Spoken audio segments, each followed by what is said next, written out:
Okay. Don't forget to subscribe.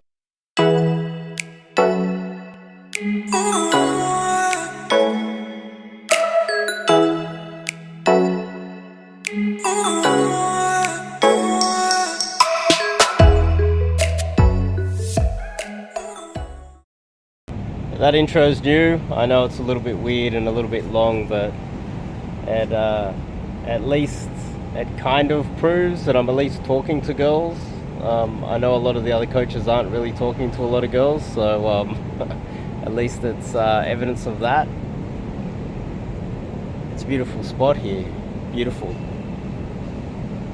Nice walkways. So, pre-selection. That's today's topic. Pre-selection. There's a lot of theory out there. My student was telling me that he felt like he needed to show a lot of pre-selection with the girls that we were meeting up with. We had a bunch of double dates, and he wanted to make out that he had a whole bunch of other options, a whole bunch of other girls. He was considering showing photos on his social media with a bunch of other girls, Dan Blazarian style, and he was thinking that if he showed these girls that we were dating multiple, well, quite a lot of girls. I've lost count how many girls we were going out on dates with. We're doing a lot of double dates as well. But the idea was that some of them were being a little bit slow. He would have to date them a few times before they would want to come back to his place. And he found himself going on lots of dates and struggling to pull with a good girl, the type of girl that you want to date, the type of girl that you want to have a relationship, the type of girl that you want to marry, the girl that has less experience than others, the type of girl that doesn't sleep with a whole bunch of guys. It might take a little bit longer. Generally, it does take a little bit longer because, well, you're not the only one trying to sleep with her, and her putting up her guard to all of the men that she's dated in the past is what has kept her innocent till the moment that you meet her. Obviously, unless she's right on 18 or something like that. But if she's an innocent girl that's 21, she's had a lot of suitors trying to break down those barriers, and she's had to look for reasons to dismiss, discount, reject all of those men that have come in the past. And one of those reasons, one of those signs that a guy is not a good guy that she should be dating, is the guy that believes in pre-selection. The type of guy that tries to let her know, oh look, I slept with all these girls this week and I've got 20 other girlfriends, and because I've got all these girlfriends, you should be jealous and sleep with me now. And that's the guy that gets rejected by the good girl, ends up sleeping with the whore. Whores like seeing that you have multiple other girls chasing you, because whores are looking for a guy that is very experienced in bed, has slept with multiple girls, lots of girls, is more likely to have a huge penis to satisfy a whole bunch of range of different girls. And if a guy's showing that type of pre-selection, then what he's doing there is he's letting her know that there's a good chance that he has a little bit of money to throw around for the gold diggers, which they're not wife material. So if he's throwing money around, then He's attracting the wrong type of girl.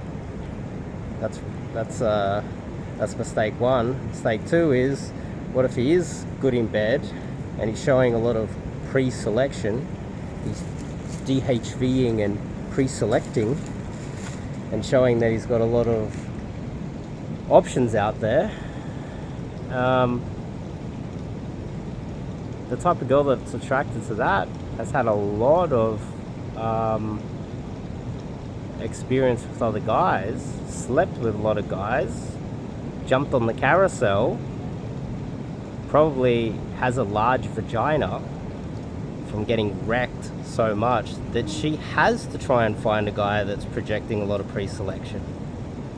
And if you feel the need to show pre-selection and you're faking it till you make it, then all you're doing is attracting not only gold diggers, because you might have to flash some money around, go down to the club and buy yourself a table and get photos with 20 girls, have multiple girls hang out with you all the time and be seen with multiple different girls all the time. So she knows that you're throwing a bit of cash around, one, and she knows two that you're good in bed.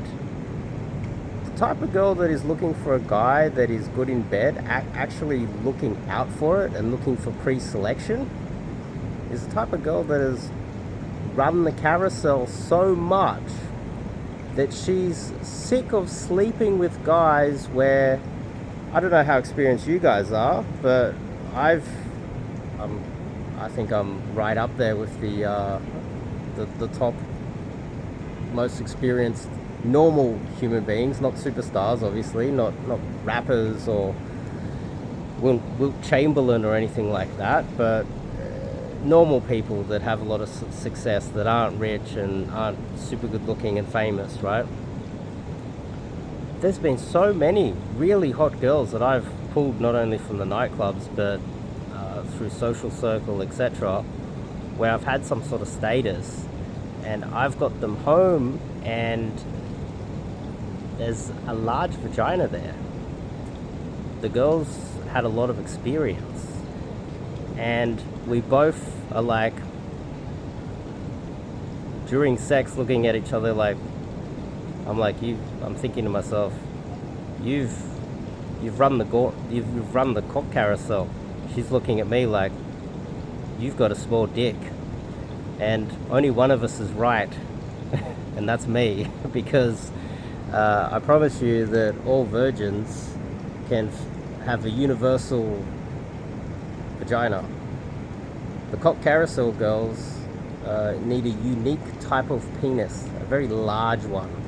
And if you're the type of guy that needs to go out there and get a lot of sex training, or get a sex expert to teach you how to do all of the stuff with toys and all that other stuff, you're just messing with whores.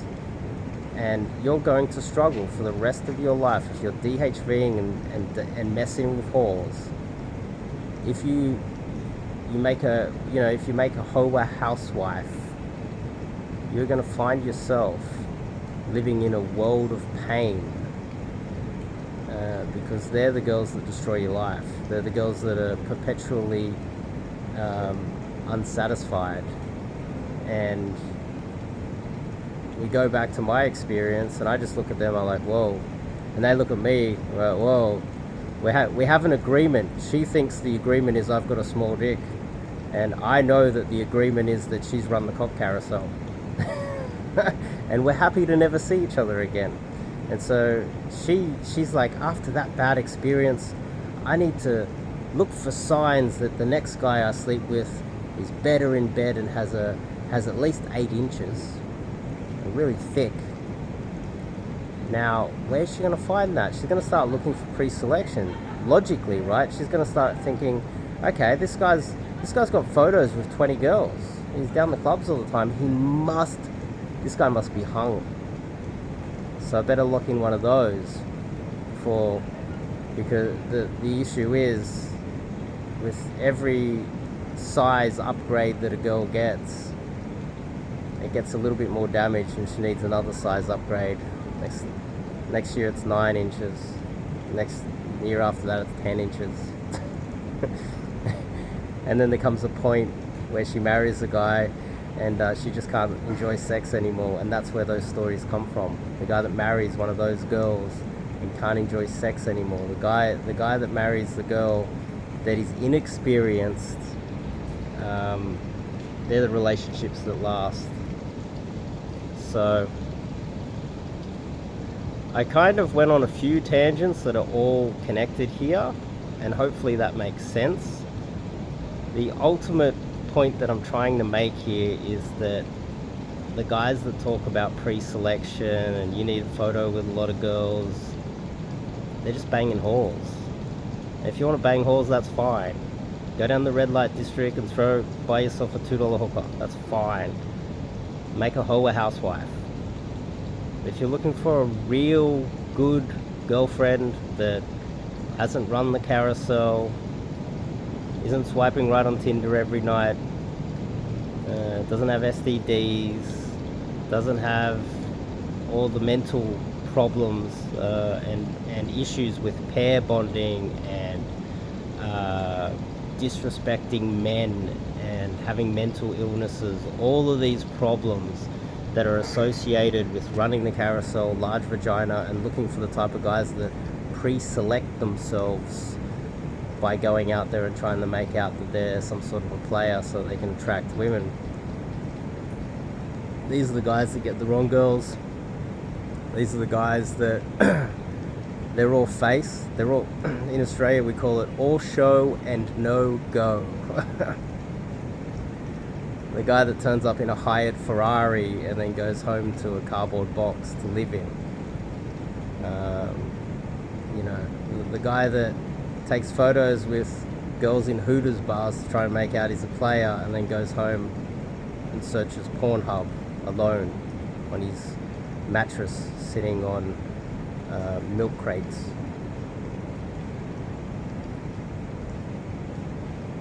I think this is all related, but you get the point, right?